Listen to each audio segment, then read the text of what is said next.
First story. Delusional OP cheated with his high school crush while his fiancée was planning their wedding. Now, OP is having a breakdown. His fiancée broke up with him and called off the wedding, while his high school crush just ghosted him. I never thought I'd be the kind of man to cheat. I always told myself I had more self-control, more respect for my relationship, and more decency than that. Yet here I am, writing on my phone, sick to my stomach, knowing I've done something I can never take back. Lisa is in the other room, humming softly as she folds laundry, completely unaware of the mess I've made. She's been my rock for years, supporting me through my career changes, late nights, and every dumb decision I've made except this one. It all started when I ran into Maya, my high school crush. Back in high school, Maya was everything I wanted, but could never have. She was popular, beautiful, and effortlessly cool. She never even noticed me. I was just another background character in the life she was living. After graduation, I left our small town, determined to make something of myself. I jumped between jobs, first as a mechanic, then working construction, before finally landing a job as a project manager. I worked hard, built myself up, and changed in ways I never thought possible. Most importantly, I met Lisa. Lisa was nothing like the girls I used to chase, and maybe that's why I fell so hard for her.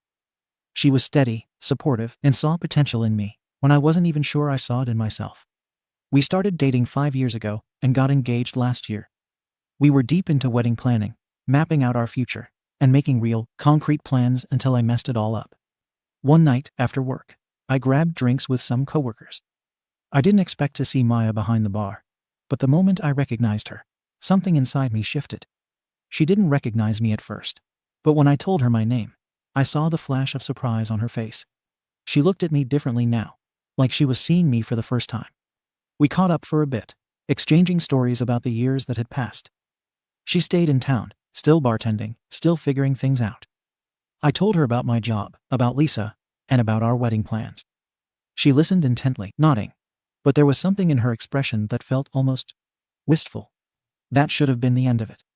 A nice chat, a nostalgic moment, and nothing more. But I found myself stopping by the bar more often after that night. I told myself it was innocent, just a convenient place to grab a drink after work. But deep down, I knew better. Maya and I started texting, at first just exchanging casual messages about work and life. But then, things started shifting. She told me she was surprised at how much I'd changed since high school, that she regretted never giving me a chance back then.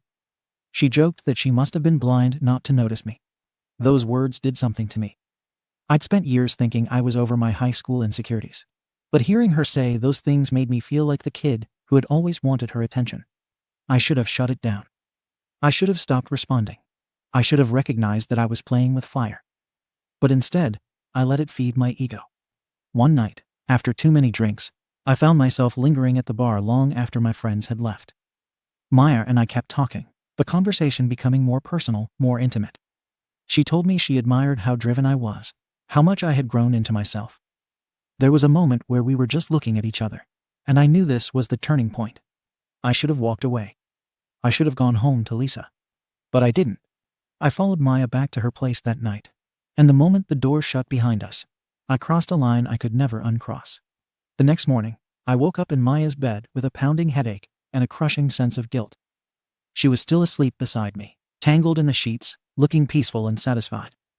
I, on the other hand, felt like my stomach was twisted in knots. I dressed quickly, barely able to look at her, and left before she woke up.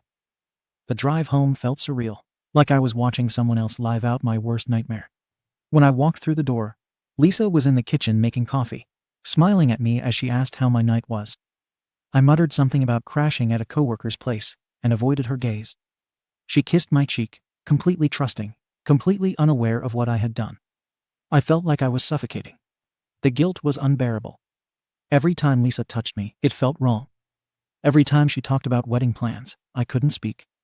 She was picking out colors for our invitations, while I was hiding the worst secret of my life. Then, Maya started texting me again. At first, it was casual, just checking in, making sure I was okay.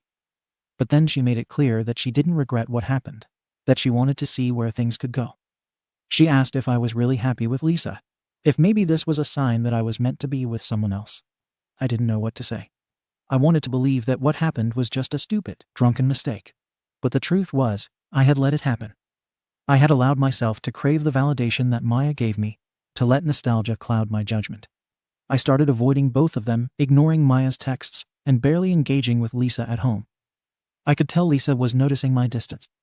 She asked if I was okay, if work was stressing me out, and if something was wrong. I told her I was fine. I lied to her face. I don't know what to do. Telling Lisa the truth would destroy her. She has spent years loving me, trusting me, and planning a future with me. And I threw it all away for a fleeting moment with someone who never wanted me until now. Maya, on the other hand, is still waiting for an answer. Part of me wonders if she genuinely cares, or if I was just a thrill for her, a curiosity she never got to explore back in high school. But none of that matters now. The damage is done. No matter what I do, I have to live with the fact that I betrayed the one person who has always been there for me.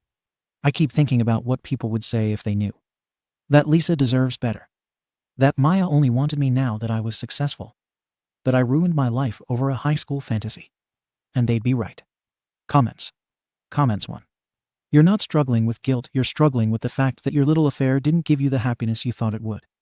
You thought Maya would be some amazing what if that would complete your life. And instead, you're realizing she's just someone who didn't want you until you became desirable. And now Lisa, the woman who actually loved you, is at home planning a future that doesn't exist anymore. If you have even a shred of decency left, confess. And don't do it expecting forgiveness, because you don't deserve it. Do it because Lisa deserves the chance to walk away from the mess you created. Comments 2. You don't deserve Lisa. Period. You knew exactly what you were doing when you kept texting Maya, when you kept stopping by her bar, when you let her feed your ego. You cheated emotionally long before you cheated physically. And now you're sitting here crying about your guilt like you're the victim. No, Lisa is the victim. She's at home planning a wedding for a man who already threw his vows in the trash before even saying them. The least you can do is tell her the truth and let her go. Don't waste another second of her life pretending to be the man she thinks you are. Update.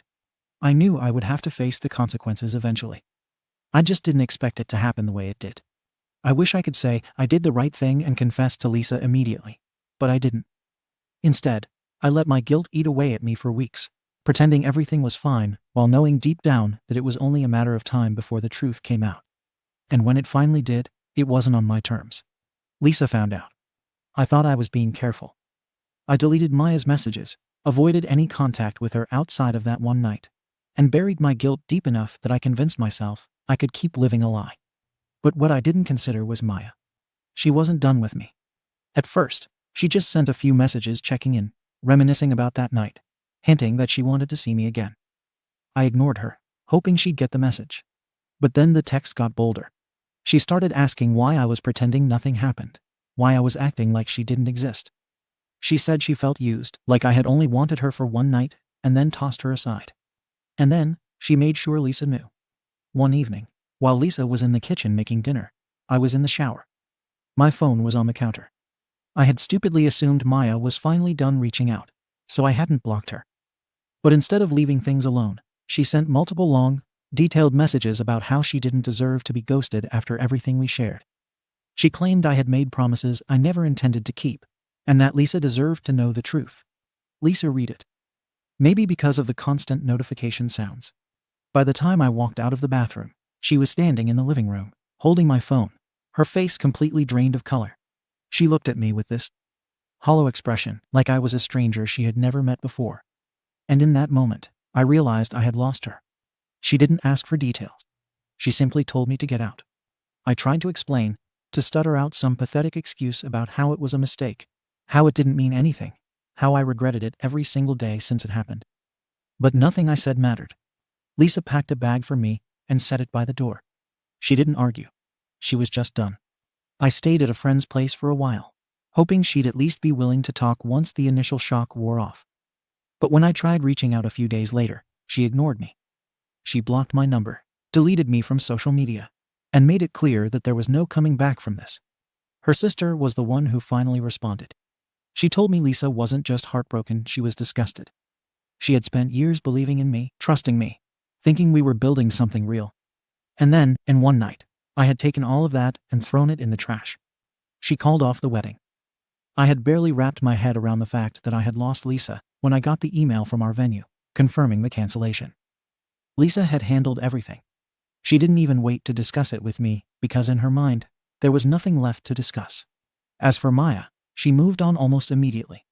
She texted me one last time, telling me she never meant for things to blow up like this, that she just wanted honesty. But it didn't matter. I didn't respond. Because deep down, I knew Maya had never cared about me the way Lisa did. She just liked the idea of me, of the guy she had overlooked in high school, who had suddenly become desirable.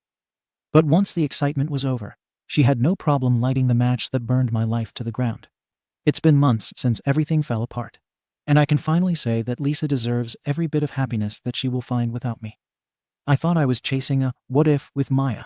But in reality, I was chasing a fantasy that never existed. And in doing so, I lost the one real thing I had. I haven't heard from Lisa since the day she found out. Last I heard from mutual friends, she moved out of our apartment and found a new place closer to the hospital where she works. She's throwing herself into her studies, and from what I can tell, she's doing everything she can to erase me from her life. And I don't blame her. There's no happy ending here. No grand realization that fixes everything. Just the cold, hard truth that I ruined the best thing I ever had for something that wasn't even real. I don't expect sympathy. I don't deserve it. I just hope that one day, Lisa finds someone who will love her the way she deserves, someone who won't make the same mistakes I did.